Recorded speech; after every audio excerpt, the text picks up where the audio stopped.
परतवाड़ा से अमरावती होते हुए बडनेरे की ओर बढ़ते ही सैकड़ों ईंट भट्टों का इलाका शुरू हो जाता है।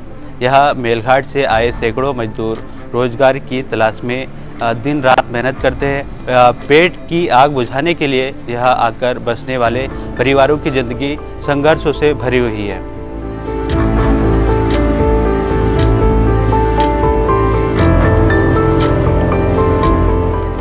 मेलघाट के आदिवासी मजदूर शहरों के ईंट भट्टों पर कड़ी मेहनत करते हैं, लेकिन उनके बच्चों का भविष्यकार अंधकार में है। ना शिक्षा, ना स्वास्थ्य, यह मासूम अपनी बचपन की खुशियों से दूर है। क्या सरकार और समाज इनकी पुकार सुनेंगे? देखिए यह हमारी खास रिपोर्ट।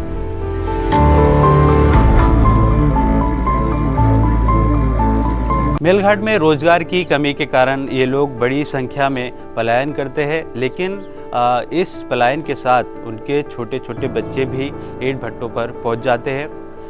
1 साल से लेकर 16 साल तक के बच्चे अपने माता पिता के साथ यहाँ रहते हैं और इन बच्चों की पढ़ाई अक्सर छूट जाती है। जिन उम्र में उन्हें स्कूल जाना चाहिए, वे धूल और मिट्टी भरे माहौल में दिन बिताते हैं।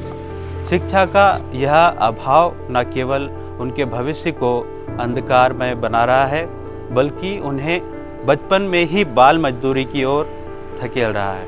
और ये कौन है आपकी लड़की है? कौन सी क्लास में थे वो? 8वीं में थे, फिर पढ़ाई छुड़वा दिए। 1 साल हो गया। प्लान नहीं है पढ़ाने का उनको? अकेला है क्या उम्र है बच्चे की? 16 खत्म। अंजनगांव के नज़दीक हमने एक अस्पताल के कर्मचारी से बात की।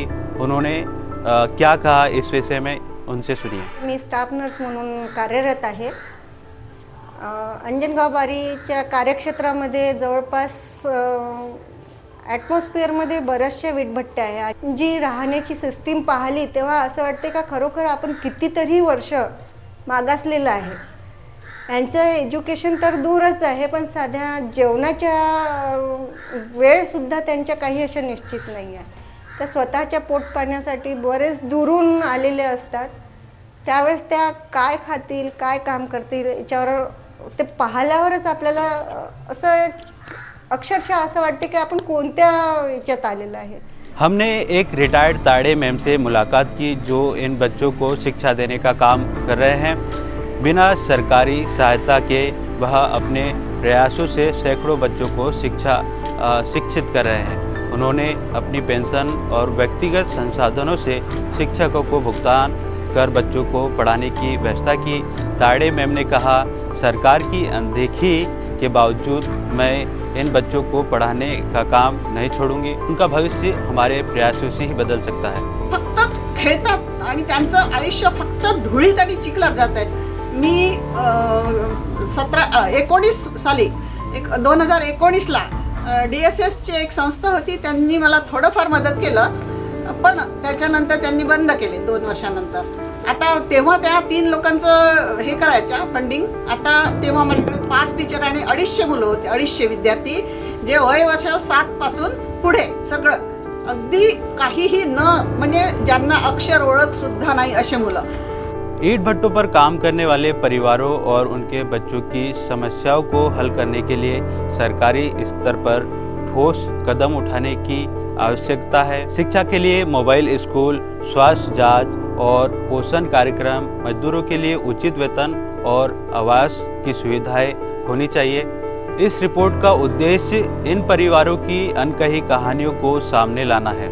इनके संघर्षों को समझने और समाज व सरकार से इनके लिए बेहतर प्रयासों की मांग करने का वक्त है। देखते रहिए हमारी खास रिपोर्ट, जहां हम आपको इन संघर्षशील परिवारों की ज़िंदगी से रूबरू कराते रहेंगे। मैं सुभाष दुर्वे, धन्यवाद।